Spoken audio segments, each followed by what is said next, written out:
the crowd looked up in terror to find a colossal, jellyfish-like creature of unknown origin hovering over the city. The incident triggered immediate panic and global attention. That same night, a sphere of energy burst open with a blinding flash, releasing vast quantities of microscopic dust invisible to the naked eye. The particles drifted down and settled into the sewers, spreading through the water supply and infecting the entire city within days. The first person to notice something was wrong was Anna, a disgraced biologist. A prior conviction for conducting dangerous experiments that had injured others had left her ostracized from the scientific mainstream, unable to secure funding. She ran small experiments at home while taking odd jobs unclogging drains to make ends meet. One day, while working in an underground tunnel, she discovered something strange.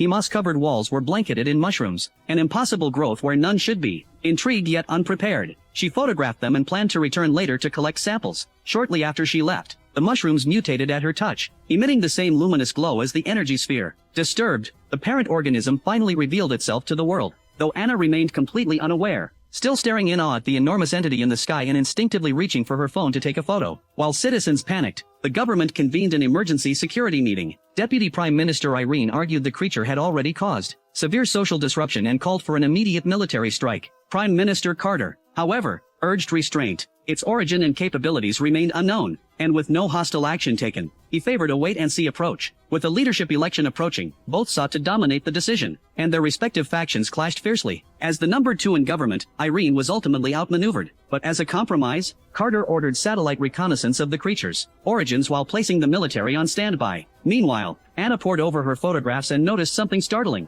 The creature in the sky bore a striking resemblance to the mushrooms in the sewer. She tried to report it to the authorities, but the emergency lines were overwhelmed. She turned to her husband Owen instead, who dismissed it as coincidence and urged her to pack up and flee. News outlets worldwide scrambled to cover the story. The United States swiftly dispatched a delegation, asserting that while the creature appeared over Swedish airspace, it did not belong to Earth and therefore constituted an international matter, one they had both the right to oversee and the superior laboratories and expertise to investigate. Irene was quietly receptive, hoping American goodwill might translate into campaign support. Carter, however, was incensed by what he saw as a blatant violation of national sovereignty. Keeping his composure, he countered that Sweden had its own qualified experts, among them Reese, the Civil Defense Ministry's crisis specialist, who had already confirmed through satellite observation that the entity was a genuine physical presence, not a gas cloud or mirage. Reese conducted air analysis to check for biological or chemical hazards, but the reconnaissance drones lost signal the moment they approached, confirming the creature was a living entity emanating some form of energy field.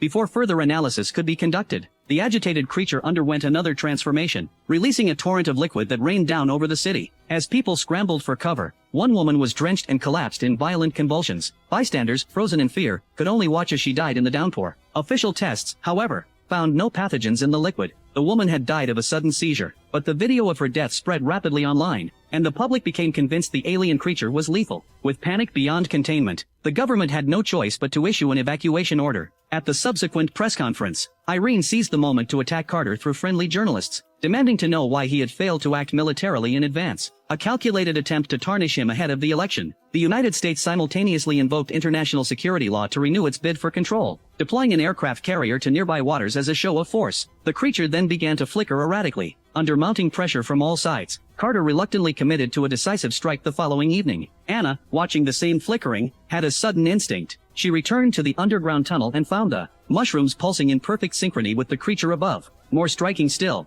the pattern of their flashing seemed to spell out a coherent message. Convinced the two were connected, she clipped several mushrooms and brought them home to examine. When she cut them open, they wept a golden liquid, but her cheap microscope couldn't identify its composition. With no other option, she broke into a professional research facility. The building was largely empty due to the evacuation, and only an old guard dog noticed her. As it growled in warning, Anna held out the only thing in her bag, the mushrooms. Merely catching their scent, the dog fell silent and, seemingly placated, led her into the laboratory. Anna completed her analysis quickly, finding the liquid saturated with hydrogen. But just as she was leaving, a security guard spotted her. Strangely, the old dog not only failed to assist the guard but actively hindered him, allowing Anna to escape. Elsewhere, Reese remained unconvinced that a hasty strike was wise. He boarded a helicopter for a closer look. When they drew near, the creature expelled a large burst of gas, and Reese, fearing toxicity, ordered an immediate retreat. Analysis confirmed the gas was rich in hydrogen, highly explosive. The government's resolve wavered again. Even if the creature didn't retaliate, detonating that much hydrogen could level the entire city. Yet with external pressures unrelenting, Carter ultimately held firm on the strike. By nightfall, the city had been fully evacuated.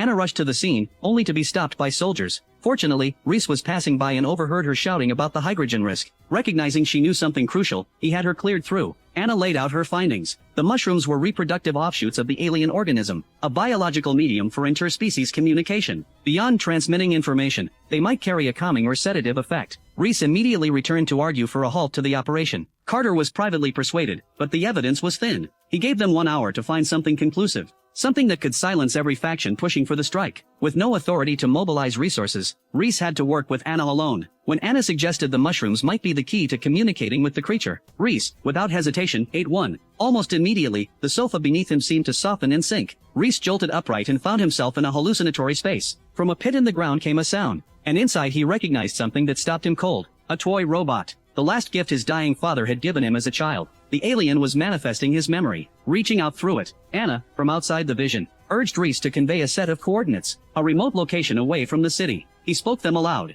Back at the command center, with time up and no word from Reese, Carter yielded to the pressure and ordered the strike. Missiles locked on, but at the last possible moment, the creature began to move, drifting slowly, then pulling away toward the horizon. Soldiers stood bewildered. Reese called in just in time. Carter shouted the abort order. A catastrophic confrontation dissolved into silence. The creature drifted obediently to the coordinates, a vast, uninhabited forest. But upon arrival, it transformed once more, expelling an enormous egg from its body. Since Anna and Reese had provided the coordinates, they arrived ahead of the military and were the first to observe it. The egg pulsed with light, its surface encased in a faint energy membrane. Anna reached out and touched it. A mild tingling, nothing more. With time short, she scooped up a soil sample and left. With the crisis temporarily contained, Anna was free to research at her own pace. While Reese returned to avoid drawing suspicion, the military soon secured the area. But no one noticed the small, starfish-like creatures quietly crawling out of the pit and slipping into the forest. The professor tasked with studying the egg was astonished by what he found. Zero radiation risk, and the capacity to generate electricity indefinitely. With the right technology to harness it, this was an energy revolution. Irene immediately smelled the opportunity. Her appetite for war evaporated. She went to Carter, offered a rare apology for her earlier aggression, and proposed a joint commission on extraterrestrial life, to explore both the creature's origins and the egg's potential. Carter agreed, folding Reese and Anna into the team. For the first time, Anna had legitimate access to a proper laboratory, free of her makeshift equipment. Anna made rapid progress. The samples contained intact DNA sequences, and the cells divided explosively in darkness while going dormant in light. This made her think of the egg, which might be less a static object than an incubation chamber. If so, something inside might already be growing. Under cover of night, she slipped into the restricted zone and found, pinned beneath a fallen branch in a corner, a young creature, stunted, unable to develop. She freed it, and rather than report the find, decided to study it herself first, craving the recognition of an independent breakthrough. She brought it home, named it Casper, and kept it hidden under a covered cage, shielded from light for its protection, and from Owen to avoid a scene. Owen, though unaware of the creature in their home, was consumed with worry over Anna. Online, voices continued to amplify fears about the alien threat. What he didn't know was that in the forest near the restricted zone, a pack of the creatures was feeding on a corpse. Anna diligently logged Casper's data every day, but after a few days, its growth halted entirely. It stopped eating altogether. She drew blood for analysis. At the same time, a woman driving past the forest pulled over. She'd glimpsed what looked like a figure among the trees. Thinking someone was lost, she followed the footprints, then screamed and fled back to her car, shakily filming the creature from behind the locked door. The video went viral. Government investigation confirmed dozens of the creatures were present in the forest. The corpse turned out to be a hunter who had died of a heart attack, and the creatures had simply scavenged the remains. As a precaution, authorities expanded the exclusion zone, began rounding up immature specimens, and tried to tamp down the public's mounting fear of a sudden population explosion. Anna's question was different. Why were those creatures thriving while Casper was fading? The only way to know was to analyze the blood of the forest specimens. Without clearance, she had to tell Reese about Casper. He knew it was illegal. He struggled with it, and then helped her anyway. The results revealed that Casper lacked a critical biological factor present in the others. The single variable was environment. Anna guessed the forest contained a food source with that factor. Sure enough, the mushrooms. While Anna worked, civilians had begun gathering at the perimeter, curious and almost playful, tossing food to the creatures like animals in a zoo. The creatures, hungry, picked up the bananas, until a pet dog suddenly bolted past the barrier. Moments later, whimpering and the sound of feeding, the crowd finally understood these were not harmless. The overweight conspiracy blogger who'd been warning about alien danger since the beginning rushed to broadcast his vindication. Owen watched, more frightened than ever. The government, rattled by the incident, scrambled. Irene argued these creatures had no tangible value and should simply be eliminated. This time Carter didn't push back, but he insisted on a measured, Incremental approach. Young specimens were subjected to controlled burning first. They writhed and shrieked in agony. Then the professor heard a noise outside. He stepped out to find the creature in the sky wailing in response, and the egg crackling with an energy surge unlike anything seen before. Worse still, the burned specimens were not dying. Their wounds were healing before his eyes. The attack had done nothing but provoke. Anna returned home with the mushrooms, only to find Casper gone. Owen had discovered it. The next morning, Reese was struck by a troubling thought. He asked Anna why she had suggested those specific coordinates. She had no answer. The location had simply appeared in her mind,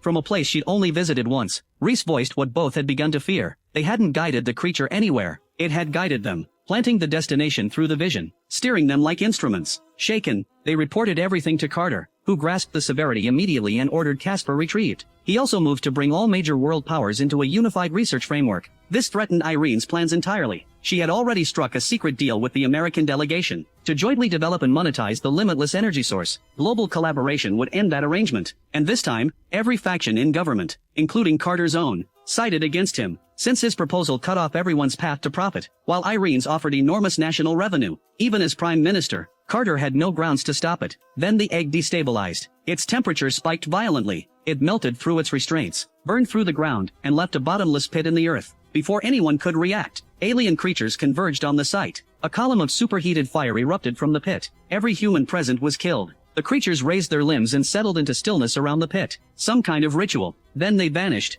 as though they had never existed. Days later, Reese went to the hospital for a routine check and discovered his cancer was gone. He suspected the mushroom had cured him, and reflected quietly that humanity might have just missed its first real chance at contact with an alien civilization. What he didn't know was that they had not merely missed an opportunity. They had made an enemy beyond anything they could conceive. From the depths of the pit, a swarm of young creatures came pouring out, screaming into the dark.